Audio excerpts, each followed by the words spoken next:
अस्सलाम वालेकुम। Islamic jurisprudence में टॉपिक है procedure and evidence. Procedure and evidence का मतलब यह है कि प्रोसीजर से मुराद यह है कि लॉ की इन्फोर्समेंट के लिए एक तरीक़ेकार मौजूद होना चाहिए, वो एक प्रोसीजर मौजूद होना चाहिए। मिसाल के तौर पे अगर किसी ने कोई जुर्म किया तो उसकी जुर्म की सज़ा के लिए भी एक प्रोसीजर मौजूद होना चाहिए, उस पर ऊपर शहादतें होनी चाहिए, गवाहान होने चाहिए, एविडेंस होने चाहिए।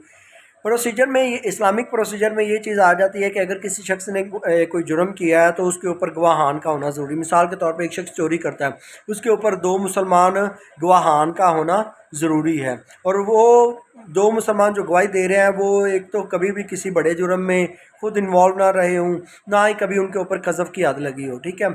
और इसी तरह या तो फिर ये है कि जो जुर्म करने वाला शख्स है वो खुद कबूल कर ले।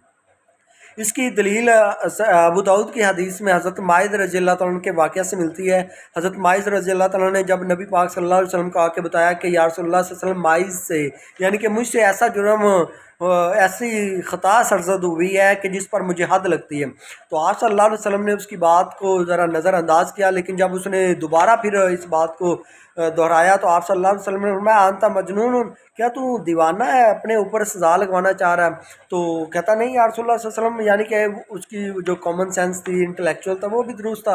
आप सल्लल्लाहु अलैहि वसल्लम ने सहाबा से कहा चेक करें कहीं इसने कोई ड्रग्स वगैरह तो नहीं ली, कहीं कोई अल्कोहल का इस्तेमाल तो नहीं किया हुआ, शराब वगैरह का, जिसकी वजह से ये ऐसी बहकी बातें कर रहा है। तो सहाबा कराम ने तहज़ीक की तो ऐसा भी कुछ नहीं है।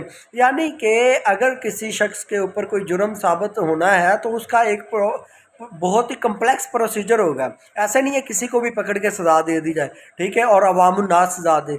इसके दो कंपोनेंट यानी कि एलिमेंट्स होना ज़रूरी है इसमें। एक तो यह है कि वक़्त की जो हुकूमत है वो सज़ा देगी, दूसरी बात यह है कि मुकम्मल तहकीकात के बाद सज़ा दी जाएगी। ये है प्रोसीजर।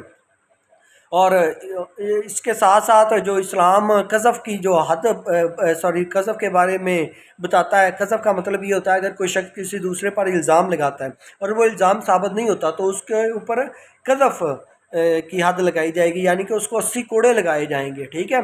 तो ये जो 80 कोड़े लगाने वाला जो अमल है, कज़फ़ जिसको बोलते हैं, ये इस्लामिक प्रोसीजर को और ज़्यादा अथेंटिक बना देता है। यानी कि कोई इस तरह बेजा किसी पर इल्ज़ामात नहीं लगाएगा, तो इस्लामिक प्रोसीजर और ज़्यादा इस पे ज़्यादा बेहतर हो जाता है। इसी तरह एविडेंस है, एविडेंस की भी मुख्तलिफ नोयतें हैं। मिसाल के तौर पे अगर कोई शख्स किसी जना का इर्तिकाब करता है, उसके ऊपर अगर हद लगनी तो उसके लिए 4 मुस्लिम गवाहान मर्दों का होना ज़रूरी है। अगर कोई दूसरा जुर्म करता है, चोरी वगैरह या कोई दूसरा तीसरा कत्ल, तो उसके लिए 2 गवाहान का होना ही काफ़ी है, ठीक है। तो अगर कोई झूठी गवाही देगा उसके ऊपर सज़ा है, ठीक है, ताज़ीर की सूरत में हो सकती है जुर्म के हिसाब से। और इसी तरह अगर उसने ज़िना वाली जो किसी के ऊपर तोहमत लगाई है, इस तरह की बड़ी तोहमत लगाई है, किसी मुसलमान की रेपुटेशन को डिस्टर्ब किया है और माशरे में बदअमनी और बदमज़गी पैदा करने की कोशिश की, उसके ऊपर 80 कोड़े लगाए उसको लगेंगे, तो ये कज़फ़ की हद लगाई जाएगी। यानी कि इसमें एक एविडेंस जो है वो भी एक अथेंटिक है और प्रोसीजर भी। तो ये प्रोसीजर एंड अथेंटिक से ये मुराद है इस्लामिक जूरिस्प्रूडेंस में। Thank you so much.